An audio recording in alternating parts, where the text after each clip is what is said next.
आज के इस वीडियो में हम सीखने वाले हैं फ्यूचर परफेक्ट टेंस के वाक्यों का हम पहचान कैसे करते हैं और इन वाक्यों का हम पैसिव वॉइस किस प्रकार से बनाते हैं। यदि आप हमारे चैनल पर नए हैं तो हमारे चैनल को सब्सक्राइब जरूर करें, जिससे कि हम मोटिवेट होकर के और भी ज़्यादा वीडियो अपने चैनल पर अपलोड कर सकें। तो देखिए, जो हमारा फ्यूचर परफेक्ट टेंस है, इनके वाक्यों का पहचान हम इस प्रकार से करेंगे कि देखिए, यदि हमें सेंटेंस में शैल हैव क्या कहना है हम कि यदि सेंटेंस में आपको शैल हैव या विल हैव के साथ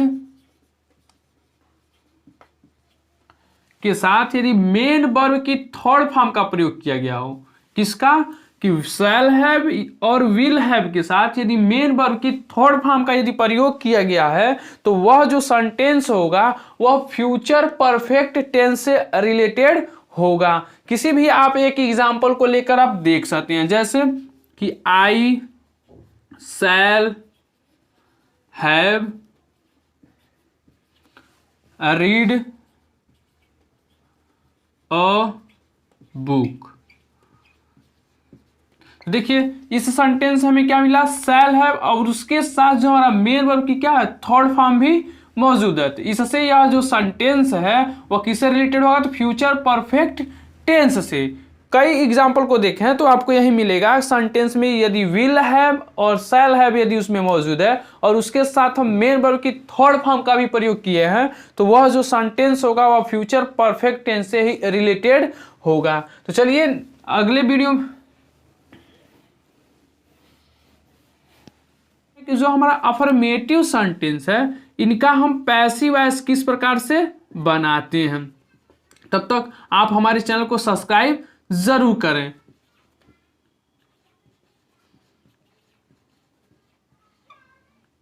देखिए, इसका पैसिव वॉइस का जो बनाने का फार्मूला हो यही है कि सबसे पहले हम किसका प्रयोग करते हैं, तो ऑब्जेक्ट का, और वह जो ऑब्जेक्ट होता है वह किसका होता है, तो हमारा एक्टिव वॉइस का ऑब्जेक्ट होता है।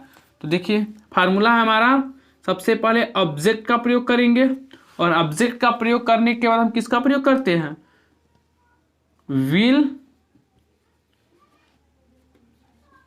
हैव या शैल हैव का किसका प्रयोग करेंगे।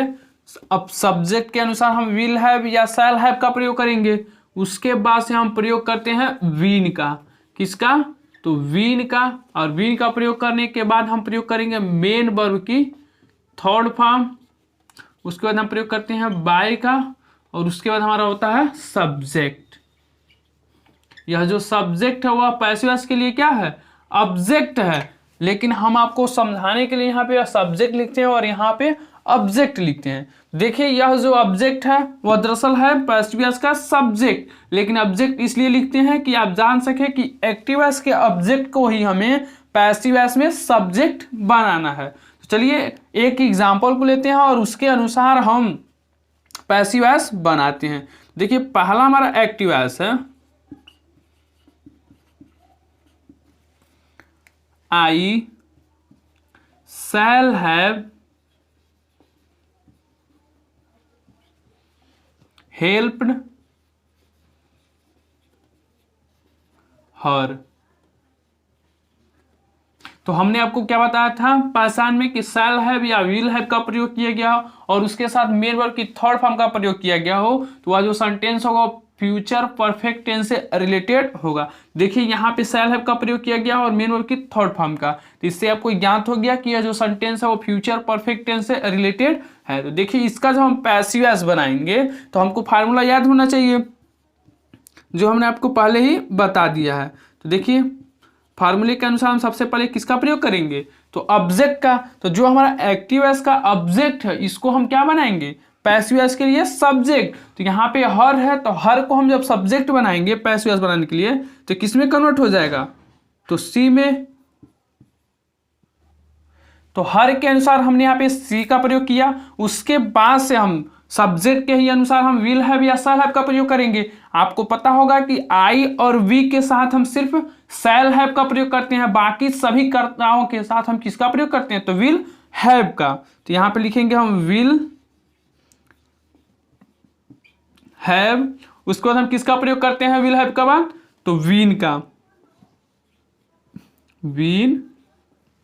उसके बाद मेन वर्ब की थर्ड फॉर्म। तो परफेक्ट टेंस में थर्ड फॉर्म तो दिया ही होता है, हमको बस उसी तरह से लिखना होता है। तो हेल्प्ड बाय, उसके बाद सब्जेक्ट, जो हमारा एक्टिव वॉइस का सब्जेक्ट है आई, इसको जो हम ऑब्जेक्ट बनाएंगे तो किसमें कन्वर्ट हो जाएगा, तो मी में। तो इस प्रकार से हमारा पैसिव वॉइस क्या बनेगा कि she will have been helped by me. तो यह जो है हमारा क्या है, पैसिव वॉइस बन गया। तो उसके बाद से ठीक दूसरा हम एक्टिव वॉइस लेते हैं और उसका भी हम पैसिव वॉइस बनाते हैं। तो दूसरा हमारा एक्टिव वॉइस है Manoj will have praised me। क्या है हमारा एक्टिव वॉइस कि मनोज विल हैव प्रेज्ड मी। तो देखिए इसका जब हम पैसिव वॉइस बनाएंगे तो क्या बनेगा कि जो हमारा एक्टिव वॉइस का ऑब्जेक्ट है उसको हम लिखेंगे, तो मी को हम सब्जेक्ट बनाएंगे तो क्या हो जाएगा आई, और आई के साथ हम किसका प्रयोग करते हैं, तो शैल हैव का। तो क्या हो जाएगा शैल हैव। उसके बाद किसका प्रयोग करेंगे, तो वीन। उसके बाद हम किसका प्रयोग करेंगे, तो मेन वर्ब की थर्ड फॉर्म। तो जो हमारा दिया गया है उसको हम उसी तरह से लिख देंगे क्योंकि ऑलरेडी थर्ड फॉर्म में है। उसके बाद हम किसका प्रयोग करते हैं, तो बाई का, और बाई के यूज करने का हम किसका प्रयोग करेंगे, तो जो हमारा एक्टिव वॉइस का सब्जेक्ट होगा उसको हम, तो यहाँ पे नेम है तो नेम को हम उसी तरह से लिख देते, इसमें कोई चेंज नहीं करते। तो इस प्रकार से हमारा पैसिव वॉइस क्या बना कि I shall have been praised by Manoj. तो इस प्रकार से हम जो है फ्यूचर परफेक्ट टेंस का एक्टिव वॉइस से पैसिव वॉइस बनाते हैं। तो चलिए अब हम बनाते हैं तीसरे एक्टिव वॉइस को पैसिव वॉइस में। तीसरा हमारा है active voice women will have learned the poem. ठीक, तो हमारा एक्टिव वॉइस है women will have learned the poem. तो इसका हमें क्या बनना है, पैसिव वॉइस। तो इसका हम पैसिव वॉइस बनाएंगे तो सबसे पहले हम किसका प्रयोग करेंगे, तो जो हमारा एक्टिव वॉइस का ऑब्जेक्ट है उसको हम सब्जेक्ट बनाएंगे। तो हमारा ऑब्जेक्ट क्या है, द पोयम। तो द पोयम को हम पैसिव वॉइस में सब्जेक्ट बनाए और इसी के अनुसार हम किसका प्रयोग करेंगे, तो विल हैव का। तो विल हैव, उसका हम किसका प्रयोग करते हैं, तो वीन का। उसको हम किसका प्रयोग करेंगे, तो मेन वर्ब की थर्ड फॉर्म। तो यहां पे ऑलरेडी दिया हुआ है लर्न्ड बाय, उसके बाद वुमेन को हम वुमेन ही। तो इस प्रकार से हमारा पैसिव वॉइस क्या बना है कि the poem will have been learned by women. तो चलिए चौथा एक्टिव वॉइस आपके लिए, जिस प्रकार से हमने आपको हर वीडियो में एक्टिव वॉइस एक बनाने के लिए दिया करते हैं। तो चौथा एक्टिव वॉइस आपके लिए, तो चौथा एक्टिव वॉइस है she have will have reached the school. क्या है एक्टिव वॉइस कि she will have reached the school. तो इसका पैसिव वॉइस आप बनाइए और जल्दी से हमें कमेंट करके बताइए कि आपको यह वीडियो कैसा लगा। तो चलिए मिलते हैं नेक्स्ट वीडियो में और उसमें हम सीखेंगे कि जो हमारा फ्यूचर परफेक्ट टेंस का निगेटिव सेंटेंस है उसका हम पैसिव वॉइस किस प्रकार से बनाते हैं।